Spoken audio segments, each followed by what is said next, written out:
रामपुर नाम के शहर में नीलिमा अपने परिवार के साथ रहती थी।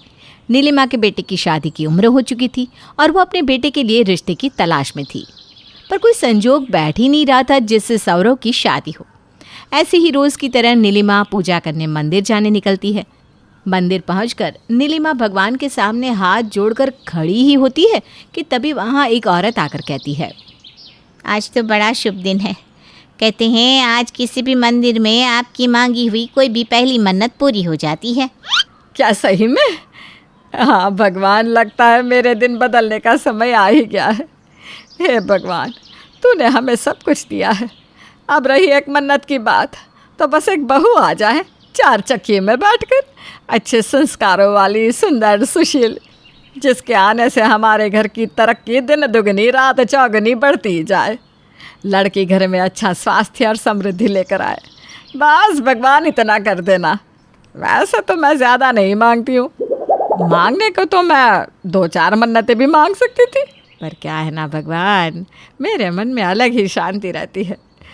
पर आज मन्नत पूरी होती है ऐसा सुना तो एक मन्नत मांग ली है, वरना तो सब कुछ है ही मेरे पास। नीलिमा ये सब कह रही होती है कि तभी वहाँ पर एक औरत आती है और पंडित जी के पास जाकर कहती है, ये लीजिए भगवान जी, भगवान के आगे दिया जलाने के लिए घी, और भगवान से विनती कीजिए पंडित जी कि मेरी बेटी को एक अच्छा घर मिल जाए। परेशान हो गई हूँ, न जाने ये सबका रखवाला मेरी कब सुनेगा। आपकी ही सुन ली प्रभु ने ममता जी। अरे नीलिमा जी, यहाँ आइए, देखिए मंदिर में ही प्रभु ने आपकी समस्या का समाधान कर दिया। इनसे मिलिए, ये है ममता जी, अपनी बेटी के लिए अच्छा घर ढूंढ रही है और आपको सौरव के लिए अच्छी लड़की की तलाश है। अब प्यासा और कुआं मिल ही गए हैं तो आप लोग आपस में बात कर लीजिए। वैसे भी कल से अच्छे दिन शुरू हो गए हैं। मैं तो कहता हूँ एक अच्छी तारीख देखकर शादी का मुहूर्त ही निकाल दीजिए। और हाँ, पंडित जी के कपड़े और दक्षिणा देना मत भूलिएगा। आपने तो हमारा बहुत बड़ा काम कर दिया पंडित जी, और अभी तो आपको ही शादी के मंत्र भी पढ़ने हैं। दोनों बच्चों को आपका आशीर्वाद मिलना बड़ा ज़रूरी है। दोनों परिवार में आपस में बात हो जाती है और सौरव से शादी करके स्नेहा अपने ससुराल आ जाती है, इस बात से बेखबर कि उसके ससुराल वाले कितने आलसी है। अच्छी बहू की तरह स्नेहा सभी के लिए खाना बनाने रसोई में जा ही रही होती है, तभी उसकी सास के साथ बैठी उसकी पड़ोसन सुषमा कहती है, तेरी भी बहू घर आ गई, तब तो मानना पड़ेगा, रिश्ते ढूंढना इतना भी मुश्किल नहीं है। क्यों आंटी जी, आप ऐसा क्यों कह रही हैं? पूरे मोहल्ले को पता है नीलिमा के घर के बारे में। अरे क्या पता है पूरे मोहल्ले को कि मैंने कितनी शानदार शादी की है अपने बेटे की।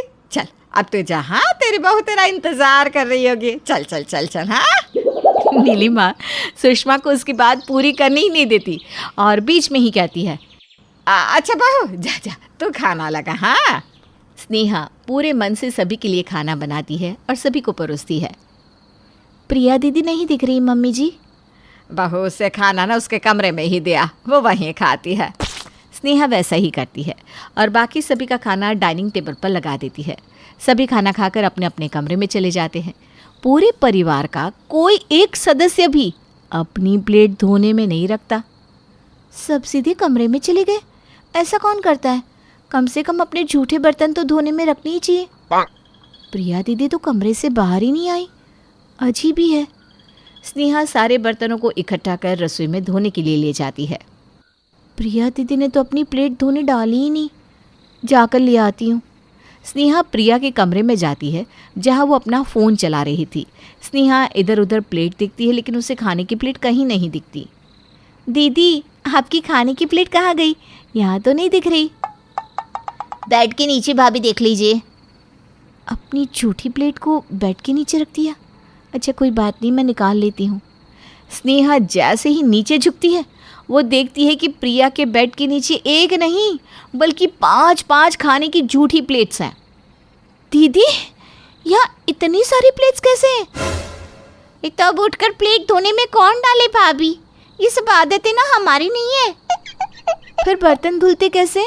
रसोई के सारे बर्तन तो बाहर ही रह जाते होंगे। हाँ, इसीलिए तो हम 5-5 सेट बर्तन के रखते हैं। एक ख़त्म एक निकाल लो। क्या है ना भाभी, मेड भी नहीं मिलती, एक हफ्ते में कोई एक हाथ में आती है और अगले दिन गायब हो जाती है। वैसे शाम की चाय के वक्त हम बहुत बार ना छत पर भी कप छोड़ आते हैं। अगर आप बर्तन धो ही रही हैं तो एक बार छत पर भी जाकर देख लीजिएगा। हाँ, ये सुनकर स्नेहा के तो होश ही उड़ जाते हैं। स्नेहा पूरे घर के कोने कोने से बर्तन निकाल कर रसोई में जमा करती है।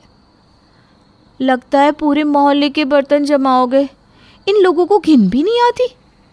पता नहीं कैसे कितने दिनों से बर्तन इधर उधर पड़े होंगे। इनमें मक्खियाँ भी भिन भिना रही हैं।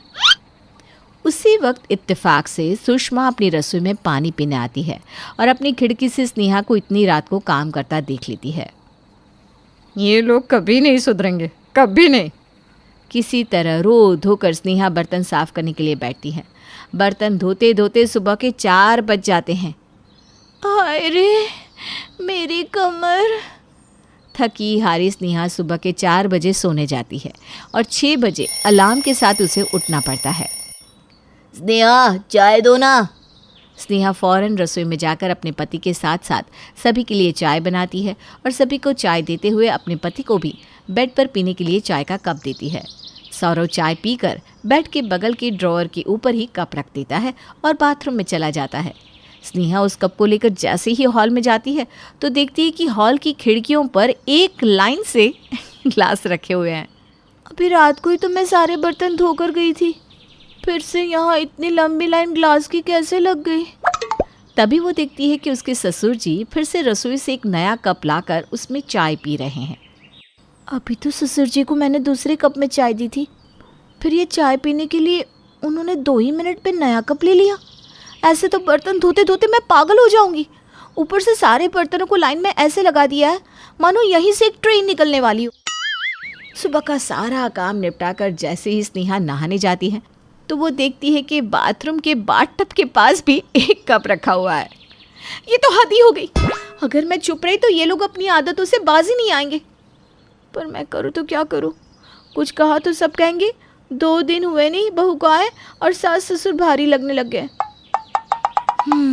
याद आया, सुषमा आंटी अब वही कुछ मदद कर सकती है मेरी। स्नेहा रसोई में बर्तन धोते हुए खिड़की से पड़ोसन सुषमा से कहती है, आंटी आप उस दिन क्या कहना चाह रही थी? बेटा वो क्या? और अब सुषमा जी स्नेहा को बताती है, जो सुनते सुनते उसके तो होश ही उड़ जाते हैं। उसे पता चलता है कि उसके साथ बहुत बड़ा धोखा हुआ था। पर ऐसा क्या हुआ था? क्या बताया सुषमा ने आखिर स्नेहा को, और कैसे फिर से वो इस मसले का निवारण करती है, ये जानने के लिए मिलते हैं नेक्स्ट पार्ट में। पिताजी मैं पक्षियों को दाना देने जा रही हूँ। हाँ जा बेटी जा। राधा की माँ नहीं थी। घर काम में गुणी राधा पढ़ने में भी बहुत होशियार थी। राधा की आदत थी वो कॉलेज जाती तो रास्ते में पक्षियों को दाना डालती जाती। वो सारे पक्षी भी राधा का रोज इंतजार करते थे। राधा के पास घर में भी 2 पक्षियों का जोड़ा रहा करता था। एक दिन राधा पक्षियों को दाना दे रही थी कि तभी गांव के जमींदार के बेटे ने उसे देखा और उसके इस कार्य से बहुत ही प्रभावित हुआ। पिताजी मैं शादी करना चाहता हूँ। बेटा मैं अमीर से अमीर लड़कियों के रिश्ते तुम्हें दिखा दूंगा। नहीं पिताजी, मैं उस लड़की से शादी करना चाहता हूँ जिसके ढेर सारे पक्षी दोस्त हैं। बेटा ऐसी लड़की का पता तुम लगाओ, मैं जरूर उसकी शादी तुमसे करवा दूंगा। रोहन पिताजी को राधा के घर ले जाता है, जहां बातचीत के बाद दोनों की शादी हो जाती है। राधा के साथ उसके दोनों पक्षी उसके ससुराल आ जाते हैं। राधा सारे काम के बीच उन पक्षियों को कभी दाना देती तो कभी उनसे ढेर सारी बातें किया करती थी, जो उसकी सास को पसंद नहीं आती थी। माँ, क्या मैं पक्षियों के पास उन्हें दाना देने जा सकती हूँ? नहीं, हमारे घर में ये सब नहीं चलेगा। तुम चुपचाप घर का काम करो, वरना अपने पिताजी के घर चली जाओ। दुखी मन से राधा घर का काम करने लगती है और मायूस सी रहने लगती है। वो घर के पक्षियों के पास सिर्फ उन्हें दाना देने जाती। वहीं बाहर के सारे पक्षी राधा का इंतजार करते रहते। राधा की सास का तो यही ढंग रहा। धीरे धीरे वो राधा के पक्षियों को भी परेशान करने लगी। आज मैं तुम लोगों को मजा चखाऊंगी। वो उनका खाना फेंककर सारा पानी गिरा देती है। अरे, ये खाना कैसे गिर गया? और पता नहीं ये खाना यहाँ कब से गिरा है। इसका मतलब तुम लोगों ने आज कुछ नहीं खाया। ऐसा रोज होने लगा। कभी राधा की सास पक्षियों का खाना फेंक देती तो कभी पानी।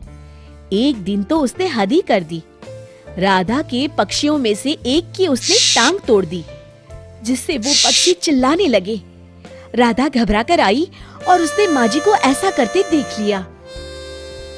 उसके बाद फिर एक दिन राधा की सास ने सारी हदें पार कर ली।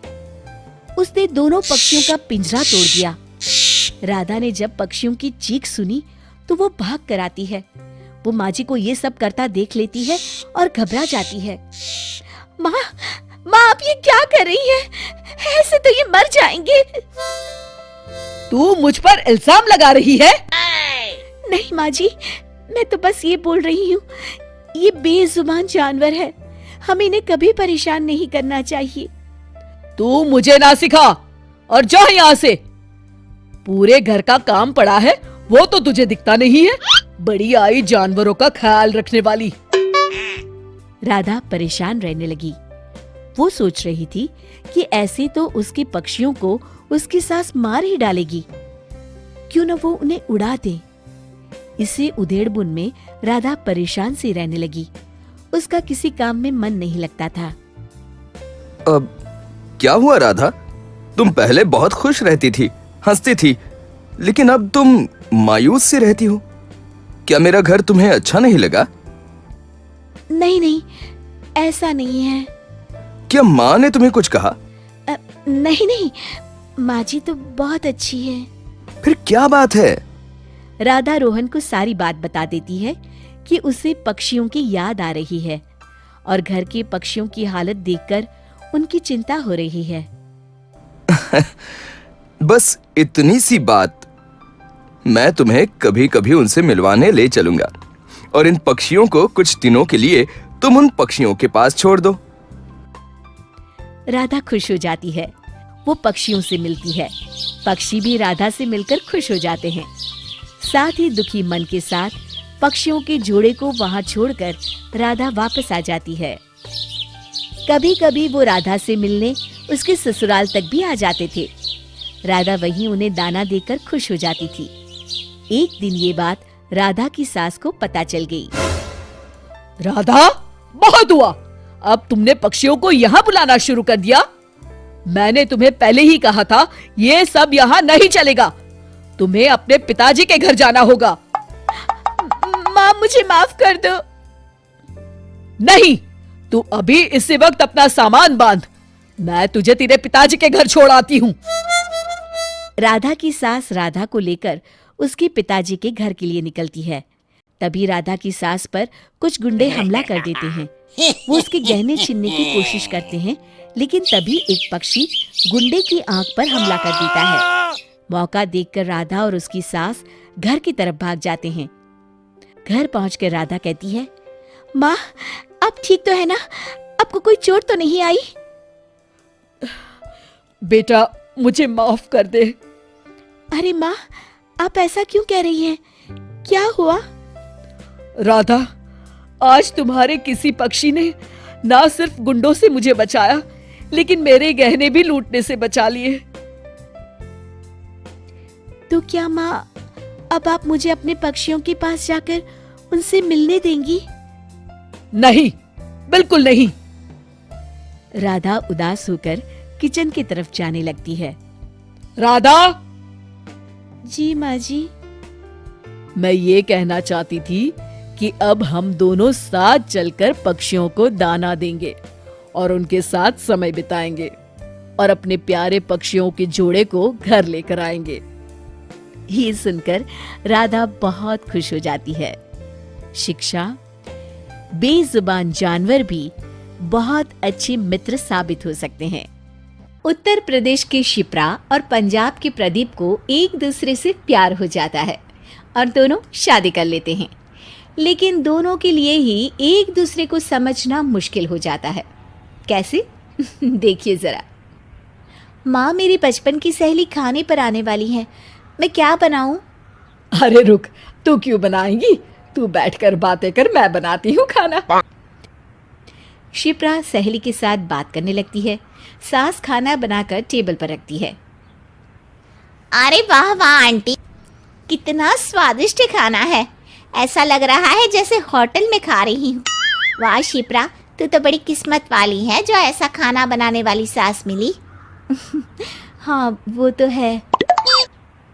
अगले दिन शिप्रा साड़ी पहनकर पल्ला लेकर खड़ी हो जाती है। शिप्रा सास के पैर छूती है। उसने लंबा सा सिंदूर लगाया होता है, बिल्कुल यूपी स्टाइल में।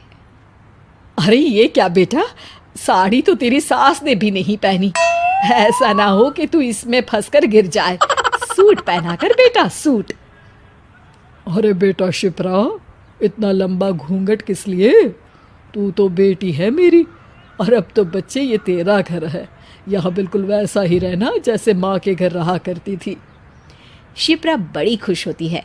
उसने तो अपनी सारी दीदियों को कितना परेशान होते देखा था, ना रहने की आज़ादी, ना कपड़े पहनने की, यहाँ तक कि खाने पीने में भी पाबंदी। शाम को प्रदीप घर आता है। माँ, आज तो चिकन बना लो, बड़ा मन कर रहा है खाने को। देख प्रदीप, ना तो मैं खाती हूँ और ना मैं बनाऊंगी। अपने पापा को बोल, वही बना देंगे तेरे लिए चिकन। माँ, क्या मैं बना दूँ? हाँ हाँ, क्यों नहीं, तूने बनाया है पहले। क्या बेटा, तू नॉनवेज भी खाती है? मैं तो खाती नहीं हूँ। घर में सिर्फ प्रदीप और उसके पापा ही खाते हैं। शिप्रा कुछ कहती उससे पहले ही प्रदीप बोल पड़ता है। हाँ माँ, शिप्रा नॉनवेज खाती है, उसे नॉनवेज बहुत ही पसंद है। लेकिन कोई बात नहीं माँ, अगर आप नहीं खाती तो मैं भी नहीं खाऊंगी। अरे नहीं नहीं, ये सब तो दिल से उतर जाए तो आदमी खुद ही छोड़ देता है। तुझे भी जब मन करे ना, तब छोड़ना।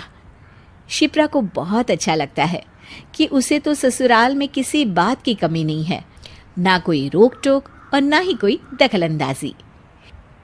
लेकिन एक दिन ऑफिस में शिप्रा की सहेली शिवानी उससे कहती है, अरे शिप्रा, कल चली क्या शॉपिंग पे? ग्रेट मॉल में काफी अच्छी सेल लगी है। अरे कहाँ, तू तो जानती है शादी के बाद ससुराल से मेरा ऑफिस अब काफ़ी दूर हो गया है। कैसे चलूँ, फिर घर पहुँचने में देर लगेगी। कोई बात नहीं, फिर कभी। एक दिन ऑफिस में शिप्रा अपनी दोस्त रीना से कहती है, अरे रीना, तुम लोग कल क्लब गए थे? फेसबुक में मैंने देखी तुम लोगों की फ़ोटो। यार, अपना तो ग्रुप है ना, तुम लोग मुझसे एक बार पूछ तो लेते कि मैं आना चाहती हूँ कि नहीं। अरे यार, तेरा तो हमेशा का रोना रहता है कि घर दूर है, कैसे जाऊंगी, फिर सास क्या सोचेगी, रात ज़्यादा हो जाएगी। शिप्रा घर जाती है और प्रदीप से कहती है, प्रदीप, मैं शहर से इतने दूर नहीं रह सकती, तुम ये घर छोड़कर शहर के पास घर ले लो। अरे शिप्रा, मैं बचपन से ही यहाँ रहा हूँ और माँ का काम भी यही है, मैं कैसे ये शहर छोड़ दूँ? देखिए जी, मैं साफ साफ बोल देती हूँ, अब मैं यहाँ नहीं रहूँगी। अब आए दिन शिप्रा और प्रदीप में लड़ाई होने लगी। एक दिन प्रदीप के पिता दोनों की बात सुन लेते हैं और प्रदीप से कहते हैं, देखो बेटा, ये तो हमारा मकान है, अपना घर छोड़कर किसी और के घर किराए पर नहीं रहा जाएगा। तुम एक काम करो, तुम दोनों मियाँ बीवी ऑफिस के पास ही अपना मकान ले लो। पर पापा, मैं आपके बिना नहीं रह पाऊँगा। माँ के हाथ का खाना और ऑफिस से आकर आपसे बातें करना मेरे लिए जीवन का ये सबसे अहम पार्ट है। पिता की आंख में आंसू आ जाते हैं। वो उसे गले लगा लेते हैं। बेटा, जब तक तू और बहू घर नहीं आते, मैं और माँ भी परेशान रहते हैं। कुछ दिन परिवार से दूर रहकर देख, अपने और बहू के रिश्ते को समय दे। बाकी वो बहुत अच्छी लड़की है। शिप्रा दूर खड़ी सब सुन रही थी। वो उन लोगों के पास जाती है और कहती है, पिताजी, प्रदीप, मुझे माफ़ कर दो। चंद दोस्तों के कहने पर मैंने ये बात बोली थी। इतना अच्छा परिवार तो किस्मत वालों को ही मिलता है। मैं आप लोगों से अलग कहीं नहीं जाऊंगी। दिल्ली का प्रतीक दफ्तर के किसी काम से झारखंड के आदिवासी इलाके में जाता है, जहां उसे एक मंदिर दिखाई देता है। वो काम खत्म करके मंदिर जाता है और आंखें बंद कर भगवान के सामने हाथ जोड़ता है। लेकिन जैसे ही प्रार्थना के बाद वो आंख खोलता है तो उसे सामने एक दुपट्टा गिरा हुआ दिखता है। अब मोहतरमा, ये आपका दुपट्टा जमीन पर गिरा है। ये कहकर वो दुपट्टा पास खड़ी एक आदिवासी लड़की को दे देता है। तभी वहां कुछ आदिवासी लोग आ जाते हैं। उनमें से एक कहता है, अरे बेटा, बहुत बहुत मुबारक हो, आज से छबीली तुम्हारी बीवी हुई। क्या? कौन छबीली? कैसी छबीली? अरे भैया, हम तो पहले ही शादीशुदा है। एक तो संभल नहीं रही, दूसरी और पकड़ा दो। अरे देखो बेटा, ये तो यहाँ का रिवाज है, और अगर नहीं माने तो देवी नाराज हो जाएंगी, प्रलय आएगा, प्रलय। देखिए दादा, ऐसा कुछ मत बोलिए। प्रलय तो कुछ नहीं, मेरी बीवी को ये पता चल गया ना कि आप फुकट का मटका मेरे सर फोड़ रहे हैं, तो प्रलय का पता नहीं, पर ऐसे भयंकर भयंकर तूफान आ जाएंगे कि आप और आपकी बेटी तो सह भी नहीं पाओगे। तभी पास खड़ा बुजुर्ग आदिवासी कहता है, दामाद जी को दहेज दिखाओ और बेटी को तैयार कर लाओ सामान के साथ। प्रतीक को कुछ लोग भाले के साथ घेर लेते हैं और अपने कबीले में ले जाते हैं, जहां थोड़ी देर बाद छबीली आ जाती है, जो देखने में बहुत ही सुंदर है और साथ में थाल भर भर के सोने के सिक्के भी रखे होते हैं। ये क्या? नकली जेवर? अरे पता है ना, गैर कानूनी है। नकली देकर उसे असली बताना। तभी छबीली की माँ कहती है, लगता है आप काफी गरीब हो। पता नहीं छबीली की किस्मत में ये क्यों था, न देखने लायक न सुनने, ऊपर से गरीब भी निकला। अरे एक तो जबरदस्ती मेरे सर पर इसे बांध रहे हो। मुझे मेरी बीवी से बात करनी है, वही तुम लोगों को सही करेगी। हमारे यहाँ एक क्या 15 शादी मंजूर होती है। तुम्हारी 14 बीवियाँ होती ना, तो भी मेरी बेटी तो तेरी बीवी ही बनती। हाँ। प्रतीक एक तरफ सोने से भरी थालों को देखता है, दूसरी तरफ दिल्ली में बैठी बीवी का ख्याल आता है। मैं एक फ़ोन करना चाहता हूँ, प्लीज़ मेरा फ़ोन मुझे वापस दीजिए। प्रतीक बीवी को फ़ोन करता है और सारी बात बताता है। हाँ, सोने से भरी थाले। ओ माय गॉड, कितना सोना होगा? 2 किलो, 4 किलो? ले आइए प्लीज़। अरे अक्ल की दुश्मन, वो अपनी बेटी भी मेरे साथ भेजेंगे, वो भी बीवी बनाकर। अरे बीवी उनकी प्रथा से बन रही है ना, कौन सा भारतीय कानून उसे मानेगा कि दुपट्टा उठाकर दे दिया तो बीवी बन गई। आप सुनिए जी, पूरे गहने लेकर आ जाइए। एक आलीशान मकान, बच्चों का अच्छा स्कूल और ढेर सारा बैंक में बैलेंस। भैया और क्या चाहिए? आप ले आइए उस रंगीली को। रंगीली नहीं, पगली छबीली। हाँ ले आइए ना, देखते हैं यहाँ पर, देखा जाएगा क्या करना है। खैर, प्रतीक छबीली के साथ ढेर सारे थाल भर भर कर सोने के सिक्कों को लेकर घर आता है, जहां बीवी प्रतीक की तरफ देखती तक नहीं है। सोने सोने सोने के गहने, हे भगवान, क्या मैं सपना देख रही हूँ? मेरा खोटा सिक्का चले गया, और वो भी ऐसी जगह जहां से तो बस रोज सोना ही सोना बरसना है। प्रतीक छबीली की पहचान अपनी बीवी से कराता है। देखो, ये शादी ना यहाँ कोई नहीं मानेगा, क्योंकि तुम आदिवासी हो और यहाँ का कानून अलग है, फिर भी मैं तुम्हें यहाँ रख सकती हूँ। हाँ जी, मुझे इन्होंने बताया था आपके बारे में, लेकिन मुझे भी कोई परेशानी नहीं है, क्योंकि मेरी शादी खुद गुल्लू महाराज ने कराई है। गुल्लू महाराज? तभी प्रतीक कहता है, तुम दोनों आपस में बात करो, मैं सोने जा रहा हूँ। प्रतीक वहाँ से चला जाता है। मैं भी सोना चाहती हूँ। अरे रुको तो, पहले ये जो गहने पहने हो ना, वो सारे, और ये थाल में सोने के सिक्के हैं, ये सब मुझे दे दो, फिर जहाँ मर्जी जाओ। हाँ, ले लीजिए ना, इनका मुझे क्या करना है। अब बीवी का पहनावा ओढ़ावा बिल्कुल बदल जाता है। साड़ी से वो जीन्स और फिर वन पीस पहनने लगती है। और छबीली, प्रतीक जी, आपको खाने में जो पसंद है मैंने वो टिफ़िन में रखा है, ज़रूर से खा लीजिएगा। देखो, ये सब करने की कोई ज़रूरत नहीं है। आ गई मेरी। वो बीवी को ढूंढता है, लेकिन वो दिखाई नहीं देती। फिर प्रतीक ऑफिस चला जाता है। शाम को, अरे छबीली कहाँ हो? तभी प्रतीक की बीवी सामने आ जाती है। क्या बात है प्रतीक, तुम छबीली को क्यों बुला रहे हो? अरे सुधा, छबीली ने आज जो खाना बनाया था तुम सोच भी नहीं सकती। मेरे साथ जो लोग खाना खा रहे थे वो सारे पागल से हो गए। वो सब खाने पर आना चाहते हैं। कल बुला लूं क्या? अब हाँ बुला लो, छबीली और बना देगी। मैं भी तो देखूं ऐसा क्या बना दिया उसने। अगले दिन प्रतीक के ऑफिस से लोग खाना खाने आते हैं। छबीली को देखकर पूछते हैं, अरे ये कौन है? ये ना हमारे घर की नौकरानी है। अरे इतनी सुंदर नौकरानी, इससे तो मैं शादी कर लूं। ये सुनकर प्रतीक को गुस्सा आ जाता है। फालतू बात मत कर, ऐसे किसी को नहीं बोलना चाहिए। अरे तुम्हें क्यों दिक्कत हो रही है? अरे यार नौकरानी ही तो है, सुंदर है, अच्छा खाना बनाती है, तमीज है, अच्छा बोलती है, और क्या चाहिए किसी को बीवी बनाने के लिए। प्रतीक उन लोगों को किसी तरह विदा करता है, लेकिन दोस्तों की बात उसके जहन में रह जाती है। अगले दिन छबीली कहती है, मैंने आपके सारे कपड़े धोकर सेट बना दिए हैं, अब आपको कपड़ों को लेकर परेशानी नहीं होगी। हाँ वो तो ठीक है, लेकिन वो कहाँ है? तभी वहां प्रतीक की बीवी आ जाती है।